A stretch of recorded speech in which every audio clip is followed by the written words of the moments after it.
Halo, Assalamualaikum warahmatullahi wabarakatuh. Selamat siang semuanya. Pada kesempatan kali ini kita akan belajar tentang hak dan kewajiban. Nah, terutama di sini nanti kita akan membahas hak kewajiban kita di rumah, di sekolah, dan juga di lingkungan masyarakat. Nah, kita kan masih anak-anak, tapi kenapa kita sudah punya hak dan kewajiban, padahal kita juga masih di usia yang anak-anak? Iya, betul. Kita memang masih di usia anak-anak. Namun, kita sudah harus tahu apa yang harus kita lakukan dan apa yang tidak boleh kita lakukan ketika berada di rumah maupun di sekolah. Nah, tidak hanya itu, kita juga harus tahu apa yang harus kita dapatkan selama berada di rumah, selama berada di sekolah, dan juga di masyarakat. Intinya, sebagai anak-anak pun kita harus tahu apa hak dan kewajiban kita. Setidaknya kita tahu apa hak dan kewajiban kita di rumah dan di sekolah. Nah, sekarang di sini kita akan belajar terkait hak dan kewajiban. Tapi sebelumnya sudah tahu ya hak itu apa dan kewajiban atau apa. Simpelnya nih, hak itu sesuatu yang kita dapatkan.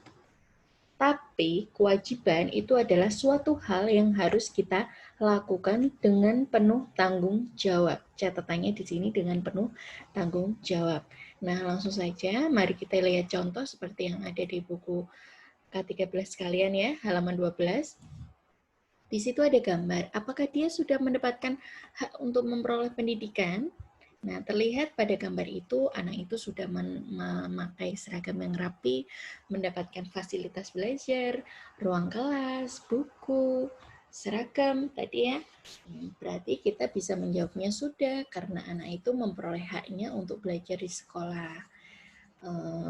Mendapatkan pelajaran tentunya, mendapatkan tempat belajar yang nyaman. Nah, ini sudah terlihat pada gambar, berarti bisa kita tulis sudah, seperti itu ya. Nah, kemudian masih ada beberapa gambar lagi, mari kita analisis satu persatu gambarnya ya. Nah, di sini ada gambar nih, ada seorang anak sudah mendapatkan haknya untuk menyampaikan pendapat. Anak ini sedang menyampaikan pendapat kepada orang tuanya, tapi di sisi lain yang ibu memperhatikan anaknya, tapi di sini ada ayah yang sedang bertelepon. Kira-kira menurut kalian, kedua anak ini sudah mendapatkan haknya belum menyampaikan pendapat? Boleh kalian menyampaikan sudah maupun belum.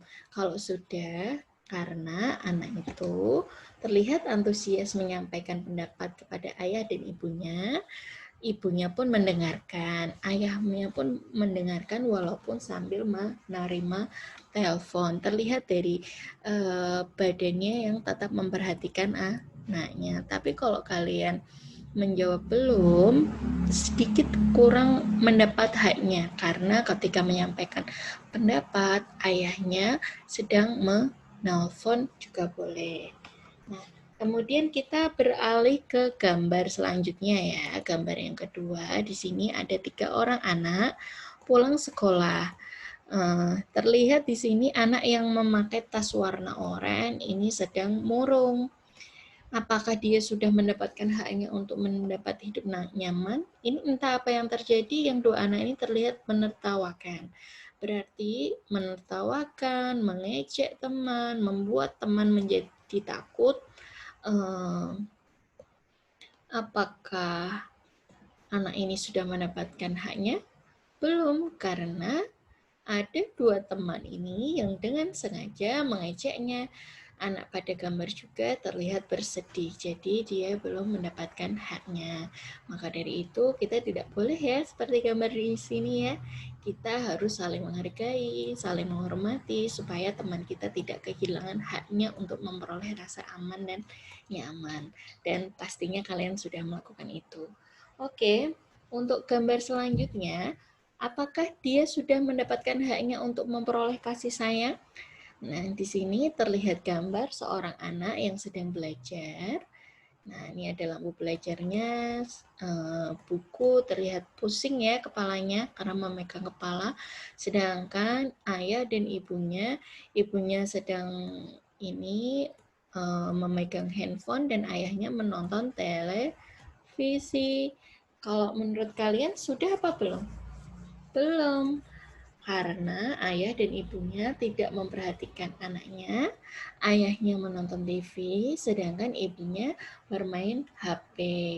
Padahal harusnya ketika sedang belajar di rumah ada kesulitan, ibu terutama memberikan support, menemani kita untuk belajar. Kira seperti itu untuk terkait gambar ini. Semoga dapat membantu kalian memudahkan pemahaman. Nah, ini kemudian apa yang dimaksud dengan hak? Nah, seperti yang sudah dicontohkan, seperti ulasan yang ada di awal. Jadi, hak itu merupakan, kalau di sini ya, didefinisikan,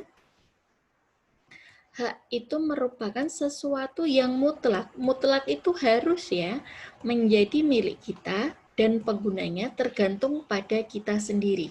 Dan penggunaannya terserah kalian gitu.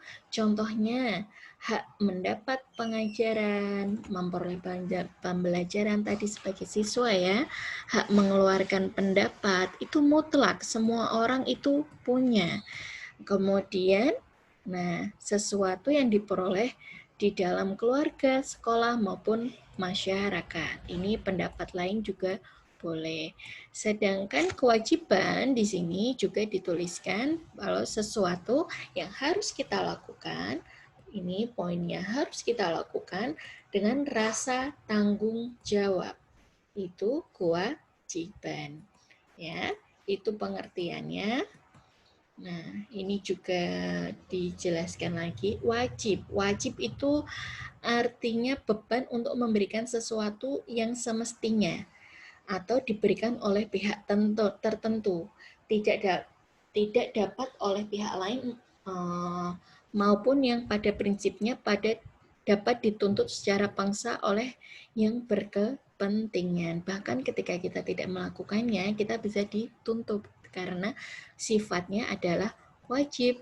Jadi, lagi diperjelas lagi, kewajiban adalah sesuatu yang harus dilakukan seseorang. Bahkan kalau tidak dilakukan bisa dituntut gitu ya. Nah, ini beberapa contoh halaman 13 kita diminta untuk mencari hak dalam kehidupan sehari-hari. Hak di rumah contohnya ini sudah diberikan ya. Contohnya ya.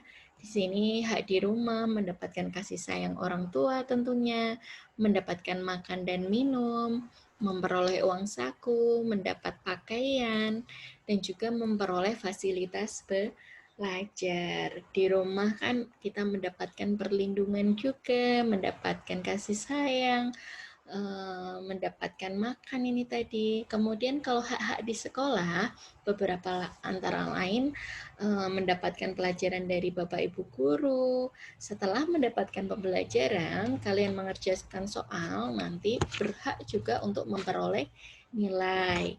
Kemudian setelah 1 semester biasanya kalian melakukan pembelajaran, kalian berhak untuk menerima rapot hasil belajar. Kemudian di sekolahan juga kalian berhak untuk mendapatkan sahabat atau teman gitu ya. Kemudian berhak juga mendapatkan bimbingan konseling. Bimbingan konseling pembinaan dari Bapak Ibu guru yang nanti terkait sifat-sifat baik, tentang perilaku-perilaku sopan santun, seperti itu ya. Kemudian ada juga hak kita di masyarakat, berkumpul dengan warga, mengeluarkan pendapat, misalnya kita sudah ikut remaja itu ya, perkumpulan remaja itu, mendapatkan rasa aman di masyarakat, mendapatkan informasi kegiatan, dan juga pelayanan balita dan juga posyandu. Gitu ya, ini kalau pada orang tua ya, pada anak juga. Nah, ada beberapa hal yang mempengaruhi hak kita sehingga kadang-kadang kadang-kadang bisa hak kita tidak kita terima, yang mempengaruhi, yang berdampak pada hak kita. Kadang-kadang karena hal tersebut kita jadi nggak bisa memperoleh hak kita. Nah, ini misalnya di rumah kadang-kadang ada orang tua tidak terlalu memperhatikan kita karena mungkin memang karena pekerjaan atau kesibukan yang lainnya ya. Nah, kemudian sifat emosional orang tua terhadap kita, adanya kesulitan ekonomi, kadang-kadang itu yang mempengaruhi hak kita. Tapi sebagai anak, kita juga harus paham paham dan juga bersikap dewasa. Kita nggak harus semuanya itu kita tuntut. Kita kondisional juga, oh ternyata orang tua bekerja juga demi kita supaya bisa berkecukupan secara ekonomi. Jadi kita saling mengerti dan memahami gitu ya. Nah, ketika di sekolah, apa nih? Kadang-kadang ada teman yang tidak bersahabat, atau mungkin kalian ada tidak suka dengan guru saat menjelaskan pelajaran, atau mungkin tunggakan pembayaran SPP nih, yang sehingga memperlambat hak kita, jadi tidak bisa mengikuti pelajaran, dan lain-lain ya. Kemudian yang mempengaruhi hak kita ketika di masyarakat, apa aja nih? Kadang-kadang nih ada ancaman kekerasan yang mengancam keselamatan kita. Kemudian kayak perampokan, pencurian, dan lain-lain seperti itu ya. Tidak adanya forum komunikasi masyarakat dikucilkan oleh masyarakat. Begitu. Maka dari itu kita harus ikut juga aktif bersosialisasi di masyarakat. Dengan tetangga harus saling tahu. Gitu. Udah, terima kasih. Itu yang bisa saya sampaikan terkait hak dan kewajiban. Semoga menambah pemahaman kita dan juga semoga bermanfaat untuk kalian. Terima kasih sudah mengikuti sampai akhir. Assalamualaikum warahmatullahi wabarakatuh.